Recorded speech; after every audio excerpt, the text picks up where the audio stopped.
G'day mate, welcome back to the channel. I'm FPL Root and welcome back to another Euro 2024 fantasy video. So in today's video, we're going to go through the perfect chip strategy. There's a lot of ones out there, but I've got something different for you. So definitely stay tuned and watch this video as I will be going with something a bit different that I do think probably just outweighs the common chip strategy. First of all, if you don't know what chips are available for this game, you've got Wildcard, so this allows you to change your whole squad, and then from that point onwards, you have that squad. You can make unlimited free transfers, and it can only be used once throughout the whole game, throughout the whole tournament, and it can't be cancelled. So be careful if you do end up activating that chip. Also, you've got Limitless, which is a very, very exciting chip. It kind of gives you the chance to change your whole squad just for one match day only. You have an unlimited budget as well for that match day. So maybe looking towards a match day where some of the bigger, some of the higher ranked teams in the tournament play some of the lower ranked teams, and you can really load up on the high priced players. Also, yeah, like I said, there's no budget restrictions. Once the match day is finished, you'll go back to your original squad. So that's one thing to take into consideration because, for example, say if in game week, in match day 1, you have your normal team, you play Limitless in match day 2, and then in match day 3, you'll end up getting your match day 1 team back. So you need to make sure your team's kind of good either side of when you play Limitless, unless you kind of plan it to play it in a match day where you might get unlimited transfers anyway. But we'll talk more on that later. Again, like the wildcard chip, you can only play it once, and once you've played it, you can't cancel. So definitely bear that in mind when you are playing around in the app or on the website to not activate the chips by accident. Anyway, now we're done explaining what that is, we'll get on to some of the strategies. I've got 3 strategies for you. One of them is probably the most common, one next the second most common, and then also the last one we'll talk about is the strategy that I think is something a bit different, and can really be a strategy that can get you the most points. So we'll get on to that now. Yo, listen up, Rue is stepping up the game. Where fantasy Premier League runs in his veins. From transfers to captains, he's always on top. Guiding you through every game week non-stop. They say Rue got that Salah flow. Welcome to the channel, enjoy the show. Wildcards, free hits with so much vibe. If you're hunting for success, then make sure you subscribe. So before we do get on to the specific strategies, I just wanted to talk through the fixtures for each match day, as this obviously has an effect on when to play the chips. So if we just look at, I won't go through all the fixtures and it will just be a quick look, but if we go through match day 1, obviously you can't play a chip in match day 1, so that is something to obviously take into consideration. But it's good to look at their fixtures because, for example, if you do play your Limitless in match day 2, you'll end up having to have the same team for match day 1 and match day 3. So that is something to take into consideration. But we'll look at match day 2. And if you notice in match day 2, you've got Spain v Italy, which is going to be a tough game to call. Denmark v England, which is also going to be a tough game. Netherlands, France as well, tough game. Turkey, Portugal, which could be a tough game. Even Germany, Hungary could be a tough game. So there are some tougher games, and I think the higher ranked teams do play each other in match day 2. That is definitely something to note for later on in the video. Match day 3, some of the higher ranked teams have easier games. So Spain against Albania, you've got France v Poland, Netherlands v Austria, England v Slovenia, Belgium, Ukraine, Portugal, Georgia as well. Georgia, one of the lowest ranked teams. So there's a lot of higher ranked teams playing lower ranked teams in match day 3. Again, something to take into consideration. We'll talk about how that affects the chips for each chip strategy. And yeah, we'll go from there. Let's get into it. So as I've mentioned, in match day 3 has the best fixtures for the higher ranked teams. So this gives you a good chance to kind of go for Limitless in match day 3. And it probably is the best time to play Limitless because you get to load up on the expensive players from the higher ranked teams and no need to worry about budget. Also, you obviously get unlimited transfers in a round of 16, so you only have that team for 1 game week. This strategy also uses the wildcard in match day 2. By doing that, you get to kind of load up on the players that I guess might have good fixtures but are not from the higher ranked teams. So as I mentioned, in match day 2, there are a lot of high ranked teams playing each other, and really you could really attack that and not get as many in as possible, and maybe get some of the lower ranked teams to kind of combat that, and they're going to obviously have better fixtures. The pros for this strategy is you get to go all out in match day one. So match day one, you're only focusing on match day one. Get the best players for match day one. Match day two, you wildcard in the best players for match day two. Limitless match day three, you get to limitless the best players for match day three. So really you're getting a different team for each match day in the group stage. And a lot of people say that that is the best option, and to be honest, I do as well, but we'll talk about later on why maybe another option could be better. But that is the best option on paper because the lowest ranked teams are still in the tournament. The group stage is where you see these 4-0, 5-0s. You don't really see it in the latter stages and in the knockout round. So that is definitely a key. And obviously you get to go for each match day as a single match day, and you don't need to stress about anything further than one match day. Plus, in the round of 16, you do get unlimited transfers, so you'll get to reset your team again and then go from there. Also, like I said, the lowest ranked teams have easier fixtures in match day two, which is a good way to play the wild card. Get to bring their players in, maybe take out some of the players from the higher ranked teams, because they obviously do have the easiest fixtures in match day three. So that is a good time to play Limitless. The cons of this strategy, though, is rotation in match day three.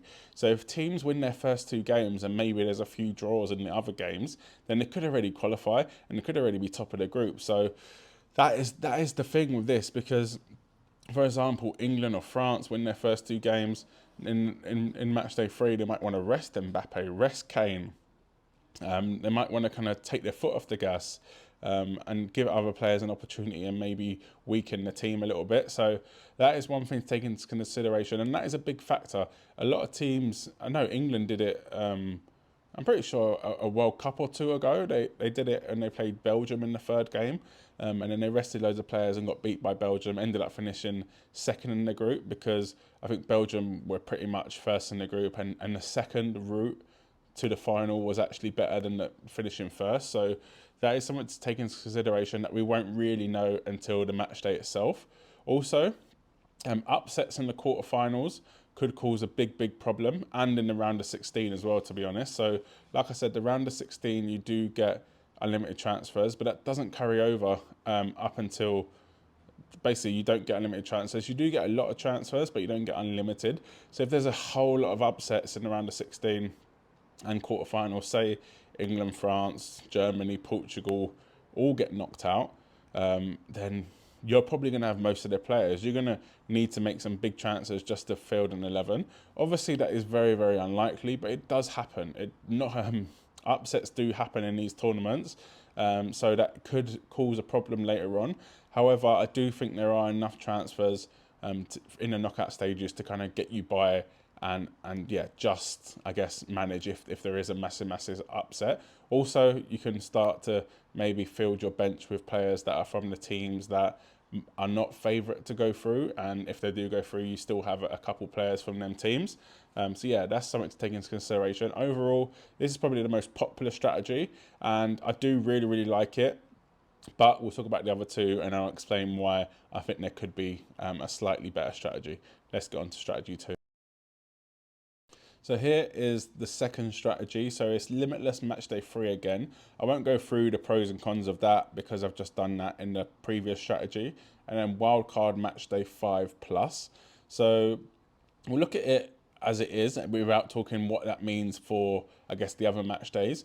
So by wildcarding in match day 5 plus, you get to save it for the latter round. So it means it's easier to deal with upsets and it's a chance to go differential. Like I said in the previous strategy, if there's a big upset in the round of 16, you're kind of a bit stuck. Even though you do get quite a few transfers, you are still going to be a bit stuck. By saving that wild card, you can kind of go through the round of 16 and then see who's in the quarterfinals or even the semi-finals and just full go wild card, get the best players from the best teams and do it that way. And it's going to be a massive differential. For example, if there's injuries, if there's suspensions, you can manage that because you still have the wild card in the knockout rounds.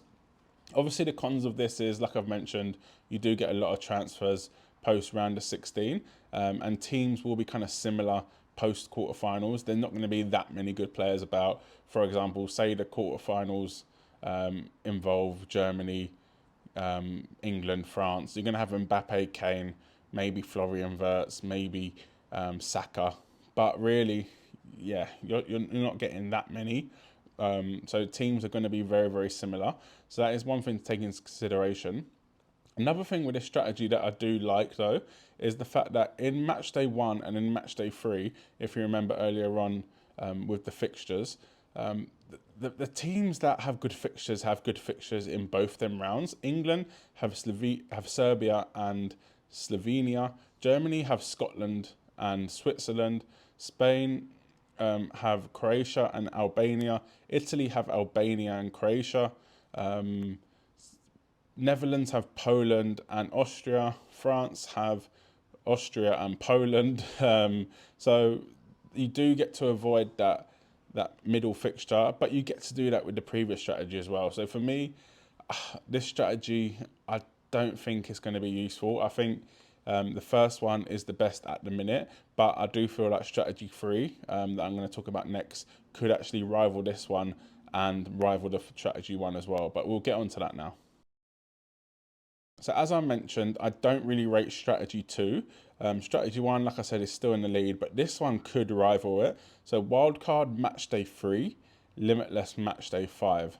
Obviously, the pros of this are the higher ranked teams have easier fixtures in match day 3, so you can wildcard into that. Like I said, they've got good fixtures in match day 1 and 3, but they really do in match day 3, which is why the limitless in 3 is so good. But this kind of gives you the same, I guess, effect where you're getting the best players in.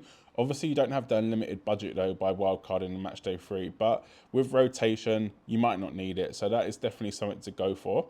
You also get to go all out for match day 1 and 2, which again might not seem that good on paper because match day 2 is a tough kind of match day, but they are some of the favourites. And who knows, in games where you got the Netherlands v France, there could be loads of goals in that game, and yeah, who knows with that. And you do get to just focus on the first 2, and then match day 3 you can deal with rotation, etc. And you get to target good teams, good fixtures for higher ranked teams, which I think is crucial. By playing the limitless in match day 5, I think that is the big upside of this. So match day 5 is actually the quarter-final round. Obviously, you could even play it in the round of 16, which is a good option, but I think the quarter-final round could be a nice one to go for. Like I said, there's loads of teams with highly expensive players, and yes, you could argue that teams will be similar. There won't be that many to go for. But for example, at the quarter-final round of 16 stage, in kind of match day 4 and 5, you've still got the higher ranked teams there, and you've still got some lower ranked teams. Yes, they're not going to be as low as the group stage, but you know they're going to have all to play for. You know that it's going to be a team that has done well in the group stage versus a team that hasn't, well, has come second or third in the group stage. Also to take into consideration is in this tournament, third place goes through. So the 4 best placed third place teams in the group stage do actually go through. So you could have a France or England or Germany or Spain or Portugal versus a third ranked team, which for me does sound really nice. And it's going to be a knockout tournament. It's going to be, I guess, stages where, yeah, they're going to play their best team basically. Whereas in match day 3, who knows, they could rotate. The cons of this though is it's kind of hard to correct mistakes made in match day 1. So obviously match day 1, you're picking players, you're hoping they're going to start. We should know who's going to start, but you're still hoping. You haven't seen them play in the tournament yet. You haven't seen the way teams are going to line up, and you're going to have to stick with that team until match day 3, which is a massive negative, to be honest. Also, in match day 4, if you're playing your limitless in match day 5, in match day 4, teams will need to be relevant for match day 6, because obviously match day 4 you do get unlimited transfers, and then match day 5 if you play your limitless, and then match day 6, yeah, you will have your match day 4 team back. So that could go horribly wrong, like absolutely horribly wrong. For example, players you bring in for round of 16, they get knocked out. That's fine. You deal with it in match day 5. However, match day 6, the semi-finals, I think it is, you're back with these players, and some of them are probably still not in the tournament. Don't get me wrong, you still get a lot of transfers, and you can rectify that.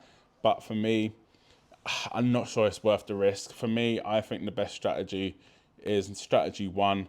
I think next is probably strategy 3, but for me, strategy 1 is a clear, obvious way to go.